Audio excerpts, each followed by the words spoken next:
Guys यहाँ पे एक डॉगी फंस गया है नीचे रिवर में। एक तो मौसम भी ऐसा खराब है, बारिश हो रही है, नदी बढ़ भी सकती है कभी भी। रस्सी लेके आनी पड़नी।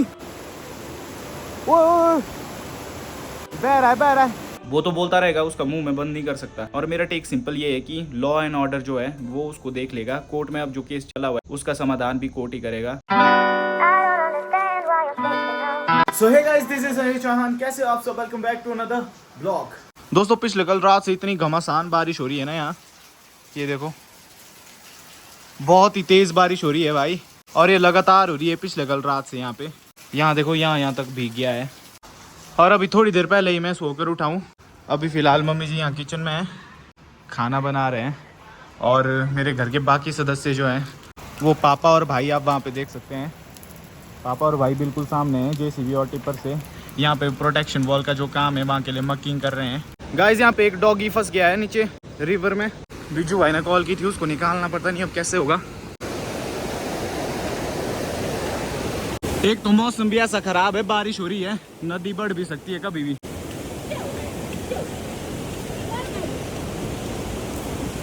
कहाँ पे?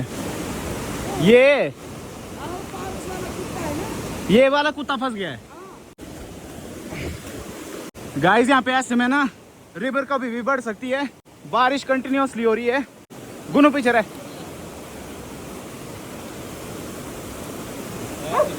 ये फंस गया है। ये तो कभी भी निकल सकता।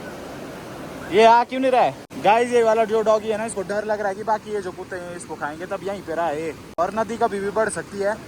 अगर एकदम से बढ़ गई ना तो फिर ये बह जाएंगे। आजा आजा मेरे साथ आ, कोई कुछ नहीं करेगा। आजा आजा। यहाँ देखो भाई इस डॉगी को, ये फंस गया है। ये वाला कुत्ता फंस गया है। ओए अब पता नहीं कैसे निकालना है। गाइस यहाँ देखो कहाँ फंस गया, बिल्कुल सेंटर में फंस गया रिवर के। अब कैसे निकालना है इसको? रस्सी लेके आनी पड़नी।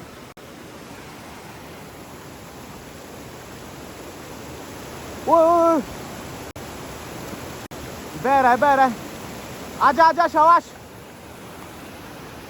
आजा आजा आजा आजा, ध्यान रखिए इसका, खींच ले इसको। आजा आजा आजा आजा, छलांग मार। हाँ गुड, निकल जा, निकल निकल निकल। ओ भाई खुद निकल गया ये। मर जाता अगर डैम छोड़ दिया होता ऊपर से अभी। एक तो दोस्तों आज बारिश लगातार हो रही है, सुबह से ही बारिश हो रही है। उसको भगा दे। चलो दोस्तों, निकल गया कुत्ता। ये जो कुत्ता है ना, देख पर निकल गया वो, ये वाला। हाँ ये था पहले बीच में, स्टार्टिंग में नदी के बीच में। हाँ, और ये जो बाकी कुत्ते हैं ये थे, इसको देखने लगे हुए। ये थे शायद इसकी ताक में, और ये डर रहा था। मैंने सोचा ये लगे कोशिश करने की, इसको बचा ले कोई। और ये फंस गया है। फिर मैंने देखा बहुत टाइम से वहीं पे फंसा हुआ, हिल ही नहीं रहा है। इसको लग रहा होगा डर कि मैं वो क्या बोलते कहीं चला ना जाऊँ, तब भागा मैं जल्दी। फिर उसने को मैंने तेरे को फोन किया, मैंने बोला इधर आ जा।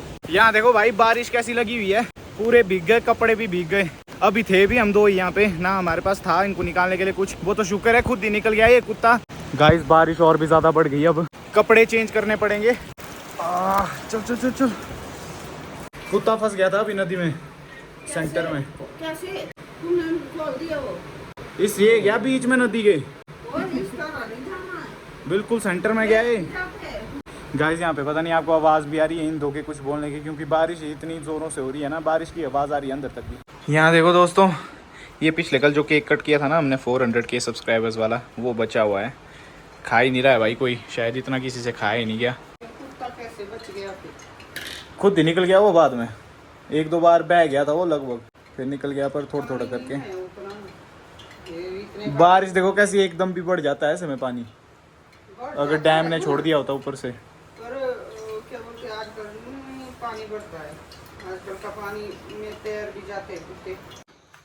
तो गाइस कपड़े मैंने चेंज कर लिए है, पूरा भीग गया था भाई, ठंड लगना शुरू हो गई थी मेरे को। अब यहाँ पे मौसम भी थोड़ा चेंज हो रहा है, सर्दियाँ आने लग रही हैं, अब बरसात का मौसम धीरे धीरे खत्म हो रहा है, पर खत्म होने से पहले ये पूरा दिन बरसात हो रही है यहाँ। दोस्तों हिमाचल के बारे में आपने ज्यादा न्यूज नहीं सुनी होगी बाकी स्टेट्स के कंपैरिजन में, ना ज्यादा वायलेंस की, क्योंकि यहाँ पे पीसफुल लोग रहते हैं, अपने काम से काम रखने वाले लोग, शांत मिजाज के लोग रहते हैं यहाँ पे हिमाचल में। पर आजकल पता नहीं हिमाचल को किसकी नजर लग गई है। पिछले एक ब्लॉग में मैंने आपको बताया था कि हिमाचल की जो अर्थव्यवस्था है वो खराब हो चुकी है, क्योंकि हिमाचल ऋण में डूब गया है, कर्जे में डूब गया है। उस टाइम मैंने आपको बताया था 80,000 करोड़ का कर्जा है हिमाचल के ऊपर फिलहाल, और अभी यह आंकड़ा 1 लाख करोड़ तक लगभग पहुंच गया है कर्जे का। और अभी एक और न्यूज आ रही है हमारे शिमला से। शिमला में एक जगह पड़ती है संजौली, जो कि बहुत सुंदर जगह है। शिमला में बहुत बड़ा शहर है संजौली। तो वहाँ पे 1947 से एक मस्जिद है, तो वहाँ की जितनी भी मुस्लिम कम्युनिटी है वो सारे उस एक मस्जिद में अपनी नमाज अदा करने जाते हैं। लेकिन पिछले कुछ दिनों में वहाँ पे बहुत ज्यादा धरना प्रदर्शन हो रहा है इस मस्जिद के अगेंस्ट में। वहाँ की जितनी भी जनता है सारे सड़क पे आके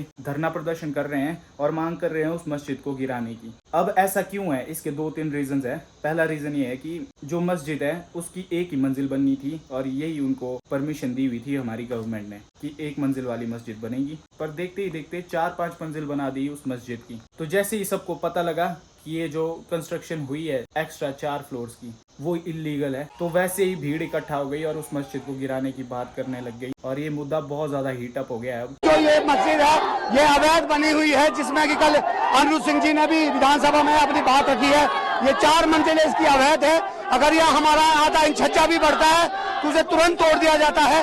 10 सालें हो गई है ये इस मस्जिद पर कार्रवाई क्यों नहीं हो रही है, और हम चाहते हैं कि अवैध जो मस्जिद है ये यहाँ पर गिरनी चाहिए, ये हमारी मांग है। दूसरा रीजन ये है कि वहाँ के लोगों का कहना है कि जो मुस्लिम आबादी है वो बहुत ही ज्यादा तेजी से बढ़ रही है एज कम्पेयर टू हिंदू आबादी। अब इसमें रिलीजन की बात नहीं है, इसमें पता क्या बात है, मुद्दा क्या है, मेन मुद्दा ये है कि जो लोग वहाँ पे पहले से रहते थे मुस्लिम कम्युनिटी, उनके लिए कोई भी कभी भी अगेंस्ट में नहीं बोला किसी ने, उनको सब एक्सेप्ट करते हैं हमारे भाइयों की तरह। बट ऐसा हो रहा है कि अनऑथराइज्ड तरीके से बाहर से मुस्लिम्स आ रहे हैं और वो वहाँ पे रहना शुरू कर रहे हैं। इस चीज के अगेंस्ट वहाँ के लोग बोल रहे हैं कि जो अनऑथराइज्ड तरीके से रहने आ रहे हैं बाहर से मुस्लिम, वो जरूरी नहीं है सिर्फ मुस्लिम हो, कोई भी हो बाहर से, वो अनऑथराइज्ड तरीके से उस जगह में रहने लग जाए तो वहाँ के लोगों को प्रॉब्लम होना स्वाभाविक हो जाती है। और जो यहाँ से बाहर से आके रोहिंग्या और भी यहाँ पे जो लोग आए हैं उनकी बिना रजिस्ट्रेशन किए 190 की रजिस्ट्रेशन है 2010 से 2014 तक, और अब ये 2000 से ऊपर चले गए हैं। तो ये भी एक रीजन है कि वो विरोध प्रदर्शन कर रहे हैं वहाँ पे।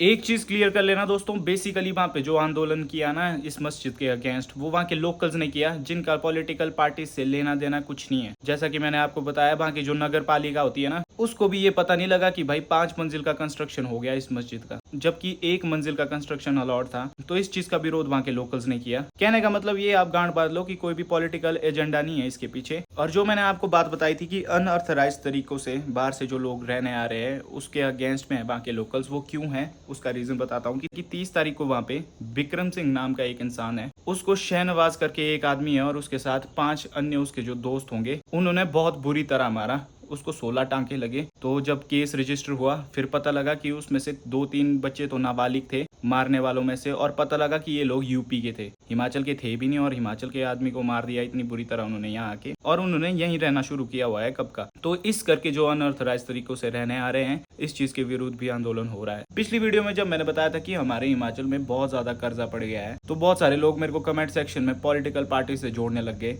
और बोलने लगे कि भाई पॉलिटिक्स में मत बोलो वरना हम आपको अनफॉलो कर देंगे या आपको अनसब्सक्राइब कर देंगे। भाई मैं पॉलिटिक्स में नहीं बोलता हूँ, ना मेरे को इंटरेस्ट है पॉलिटिक्स में। उस वीडियो को आपने शायद पूरा नहीं देखा होगा, जो भी ऐसा कमेंट करे थे, मैंने उसमें यही बात कही है कि मेरा इसमें कोई भी पॉलिटिकल पार्टी को सपोर्ट करना मकसद नहीं है। बात सिंपल सी ऐसी है कि मैं हिमाचल से हूँ, और हिमाचल की न्यूज़ तो वैसे भी बड़े बड़े जो टीवी चैनल्स होते हैं, न्यूज़ चैनल्स होते हैं, वो शो नहीं करते क्योंकि उनको टीआरपी नहीं मिलती है हमारे हिमाचल की न्यूज़ से। ना किसी को इंटरेस्ट होता है हिमाचल के बारे में जानने का कि वहाँ पे क्या हालात है, क्या चला है। तो मेरा सोशल मीडिया में रहने का कोई फ़ायदा नहीं है अगर मैं हिमाचल से होके हिमाचल के मुद्दों को ना बताऊँ, आप लोगों को हिमाचल के मुद्दों को ना उठाऊँ। मेरा पर्सनली ये मानना है। बाकी लोग तो बोलते रहेंगे, लोगों का काम है बोलना। जो भी मेरे को किसी पार्टी से जोड़ना चाहता है या कुछ भी बोलना चाहता है वो तो बोलता रहेगा, उसका मुंह मैं बंद नहीं कर सकता। बट हिमाचल का जो भी मुद्दा रहेगा इन फ्यूचर भी रहेगा, मैं आपको जरूर बताऊंगा। मेरे थ्रू जितना मेरे से हो सकता है मैं उतना ज्यादा हाईलाइट करूंगा हिमाचल के हर केस को, ताकि हमारे जो केसेस है वो ऐसे ही दब के ना रह जाएं। अभी भी ये जो मस्जिद वाला केस है इसमें लगभग 40 हियरिंग्स ऑलरेडी हो चुकी है आंदोलन से पहले, पर इसका मसला अभी तक हल नहीं हुआ था। अब देखो आंदोलन हुआ है ना, तब सरकार हमारी जागी है, अब शायद कोई मसला हल करेंगे इसका वो। तो ऐसे बीच में सरकार को जगाने के लिए आंदोलन करने पड़ते हैं, वरना ये अनदेखा कर देते हैं। पर मेरा इसमें टेक एक ही है, और मेरा टेक सिंपल ये है कि लॉ एंड ऑर्डर जो है वो उसको देख लेगा। कोर्ट में अब जो केस चला हुआ है इस मस्जिद का, जितना आएगा, जितना भी इलीगल बताएगा कोर्ट कि इतना इलीगल कंस्ट्रक्शन है, उसका समाधान भी कोर्ट ही करेगा। हमारा लॉ एंड ऑर्डर बहुत स्ट्रांग है, मैं उस पर पूरा विश्वास रखता हूँ। मेरा बस यही कहना है। और इस चीज़ में जितना भी आंदोलन वगैरह हो रहे हैं ये बिल्कुल वायलेंस फ्री होने चाहिए, कोई भी वायलेंस नहीं होना चाहिए। बस जो अनऑथराइज तरीकों से बाहर से लोग आ रहे हैं उनके यहाँ अनऑथराइज तरीकों से रहना बंद हो जाना चाहिए। बस ये मेरा टेक है इसमें। बाकी अगर आपका कोई पॉइंट ऑफ व्यू है जो आप रखना चाहते हो तो कमेंट सेक्शन में जरूर रखना, क्योंकि मैं सारे कमेंट्स पढ़ूंगा। अब यहाँ पे लाइट भी चली गई है और मैंने सुबह से कुछ खाया भी नहीं है, तो चलो खाते हैं, पहले कुछ भूख लग रही है। तो आज खाने में काले चने की दाल है जो कि बहुत ज्यादा पसंद है मेरे को, और इसके साथ एक चपाती खाऊंगा। मम्मी यहाँ बहुत अच्छा खाना बनाते हैं यार, इंडियन मोम्स है ना वो बेस्ट होती हैं भाई। देखो दोस्तों बाहर ऑलमोस्ट शाम हो चुकी है और अब मेरा मन आराम करने का कर रहा है, तो मैं अपने रूम जाऊंगा अब। बोला भैया क्या आप देवरी होम को गए थे? हाँ या ना प्लीज आंसर। अगर हाँ तो ब्लॉग क्यों नहीं बनाया? ये देखो दोस्तों, मैंने आप सबको बताया था ना, सबके कमेंट्स पढ़ते हैं पूरा पूरा दिन बैठ के मम्मी जी। एक ब्लॉग जो है उसको 4 बार देखती है मम्मी जी, और बार बार उसमें कमेंट्स ओपन करके कमेंट्स पढ़ रहे होते हैं। उसमें तो ना और कमेंट आए हुए। फिर मेरे को बोलते हैं कि देख तेरे को लोगों ने ये लिखा है, तेरे को लोगों ने वो लिखा है। मैं थक जाता हूँ सुन सुन के। अच्छा और क्या लिखा है? और लिखा है एक शिमला का लड़का है कि लड़का बोला मैं आऊंगा 24-25 को मिलने यहाँ घर। लोग बोल रहे हैं डेली ब्लॉग डाला कर और लंबे ब्लॉग बनाया कर। मैं बोल रहा हूँ आप थकते नहीं, इतने सारे कमेंट्स होते हैं सब पढ़ पढ़ के। मैं थकती हूँ, अच्छा लगता है, लोग लिखते हैं अच्छा अच्छा। मैं नाली आऊंगा भाई, खर्चा उठा लेना बोला। आपसे मिलने आऊंगा, खर्चा उठाई रखी तैयार। कोई बात नहीं भाई जी, आ जाओ। एनीवेज गाइस, अभी वक्त हो गया हमारे सोने का, हमने डिनर कर लिया है। अभी मम्मी जी भी सोने जाएंगे और बाकी जो मेरे घर के सदस्य हैं सभी सो चुके हैं जाके। बस मम्मी जी यहाँ पे कमेंट्स पढ़ने में बिजी थे, पूरे 150 कमेंट इन्होंने पढ़ के खत्म किए अभी भाई। तो मतलब बहुत डेडिकेशन से आपके कमेंट्स पढ़ते हैं। अच्छा लिखते हैं ना ये, तो मजा आता है। देखो कितना अच्छा लिख रहे हैं लोग। बाकी दोस्तों चैनल पे नए हो तो चैनल को सब्सक्राइब कर दो। आज का ब्लॉग पसंद आया हो तो कमेंट करके मुझे भी जरूर बताना, जो कि ऑब्वियसली आपका कमेंट मम्मी जी पढ़ के मेरे को जरूर बताते हैं अगर मैंने नहीं भी पढ़ा किसी रीजन की वजह से। बाकी अब वक्त हो गया इस ब्लॉग की एडिटिंग का, और आपसे मिलूंगा अब नेक्स्ट ब्लॉग में। Till then take care, have a good day, bye, good night.